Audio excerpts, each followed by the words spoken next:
नमस्कार। Krishna study SBM के इस ऐतिहासिक विश्लेषण में आपका स्वागत है।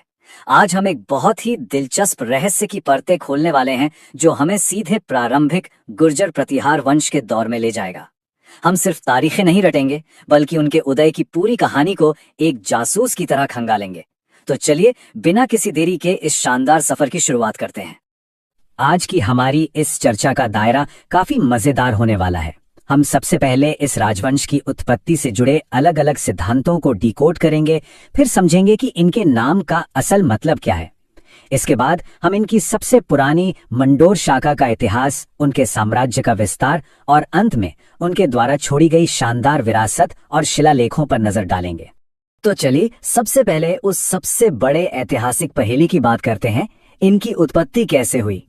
सम्राट हर्षवर्धन के निधन के बाद उत्तर भारत में जो एक बड़ी राजनीतिक शून्यता आई, उसी अफरा तफरी के बीच कई राजपूत राजवंशों का उदय हुआ। लेकिन सबसे बड़ा और मूलभूत सवाल यही है कि इनकी उत्पत्ति आखिर हुई कहां से। क्या ये किसी रहस्यमयी अग्निकुंड से प्रकट हुए थे या फिर इनकी जड़ें भारत के बाहर किसी विदेशी मूल से जुड़ी थीं? आपने पृथ्वीराज रासो के रचयिता चंदबरदाई का नाम तो सुना ही होगा। उनका अग्निकुंड सिद्धांत सबसे मशहूर और थोड़ा पौराणिक सा लगता है। जरा कल्पना कीजिए, कहा जाता है कि महर्षि वशिष्ठ द्वारा किए गए एक महायज्ञ के अग्निकुंड से 4 प्रमुख क्षत्रिय जातियों की उत्पत्ति हुई। और ये 4 जातियां थीं उत्तर भारत के प्रतिहार, गुजरात के चालुक्य जिन्हें हम सोलंकी भी कहते हैं, मालवा के परमार और सांभर के चौहान। है ना बिल्कुल किसी फैंटेसी कहानी जैसा।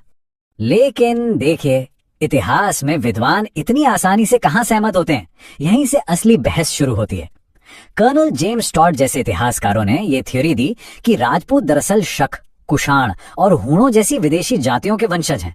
वहीं दूसरी तरफ डॉक्टर गौरीशंकर हीराचंद ओझा जी ने इस बात को सिरे से खारिज कर दिया।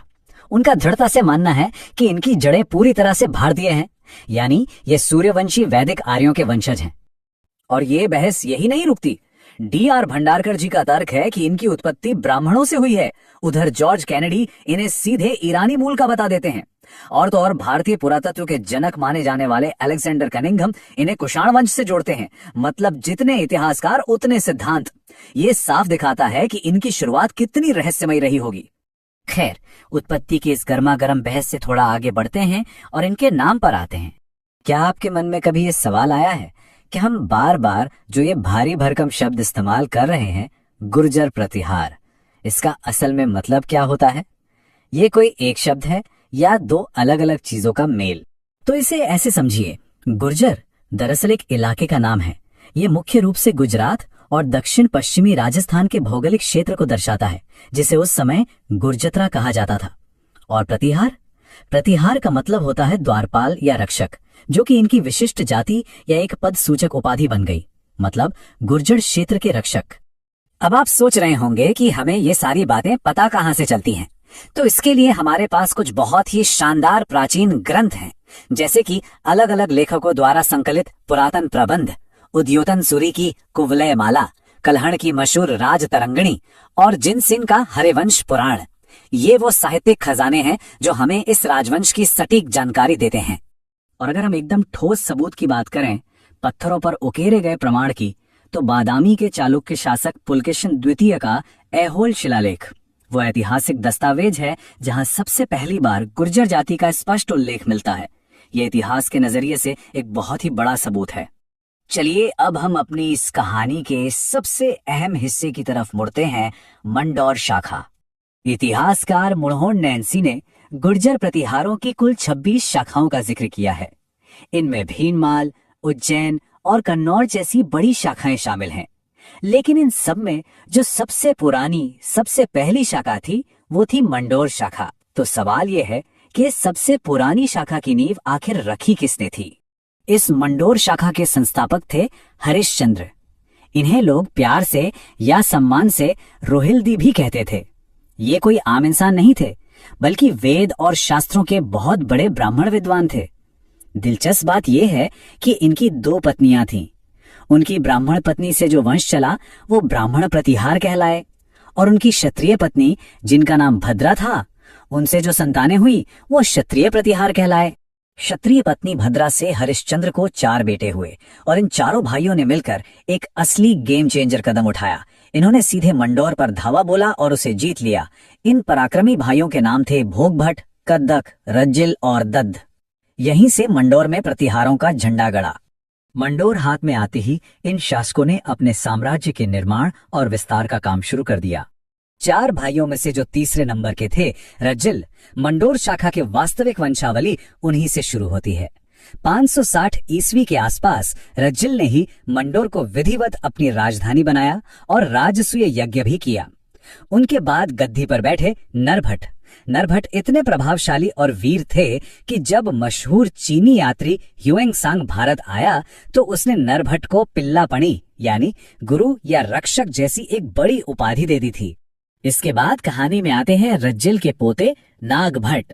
नागभट ने एक बड़ा रणनीतिक फैसला लिया और राजधानी को मंडोर से हटाकर मेड़ता शिफ्ट कर दिया। फिर एक राजा हुए तात, जिनकी कहानी थोड़ी फिल्मी है।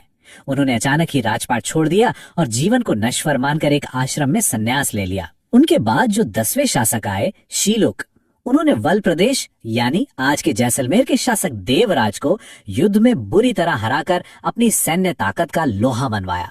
लेकिन देखिए, इनका इतिहास सिर्फ युद्ध और तलवारों तक सीमित नहीं था। इनकी सांस्कृतिक विरासत भी बहुत शानदार रही है। चलिए, मैं आपसे एक बहुत ही बढ़िया ट्रिविया सवाल पूछता हूं जो अक्सर एग्जाम्स में भी टकरा जाता है। जोधपुर का जो बहुत ही प्रसिद्ध सिद्धेश्वर महादेव मंदिर है, उसका निर्माण आखिर किस शासक ने करवाया था? कोई अंदाजा?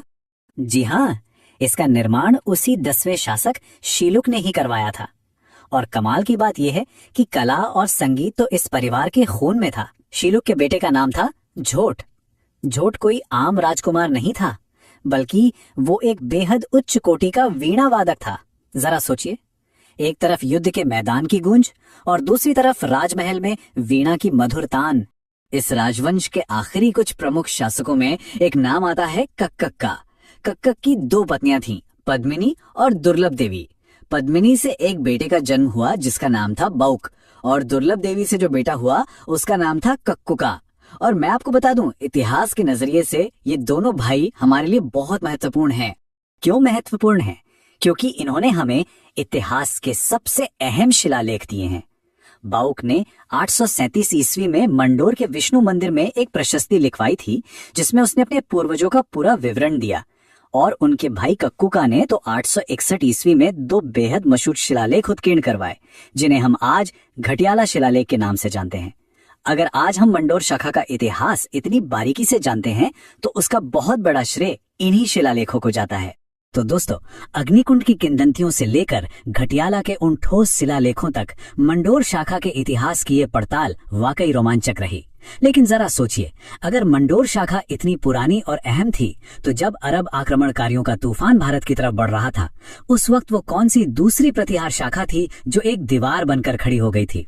उस रहस्य को हम सुलझाएंगे अपने अगले विश्लेषण में। तब तक इतिहास के ऐसे ही शानदार सफर के लिए कृष्णा स्टडी SBM को सब्सक्राइब करना ना भूलें। मिलते हैं अगली बार।